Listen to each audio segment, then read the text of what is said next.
Dit is 'n snit van Wouter Kellerman se album Winds of Samsara, wat die afgelope week as die beste album in die kategorie vir New Age musiek in Los Angeles aangewys is. Hy is vereer saam met sy medewerker op die album, die Indiese komponis en vervaardiger Ricky Kesh. Kellerman sê die Grammy-toekenningsseremonie was onvergeetlik en 'n hoogtepunt in sy loopbaan. En ek was baie lus om Star Jumps te doen.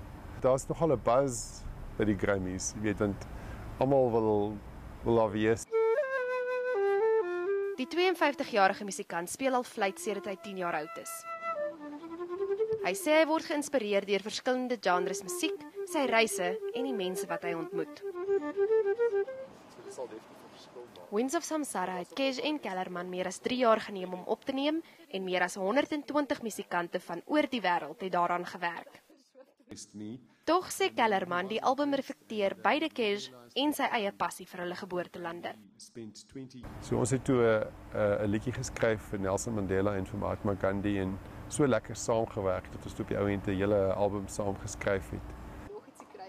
Sy kalender is reeds propvol konserte oral in die wêreld, maar sy drome vir die toekoms is eenvoudig.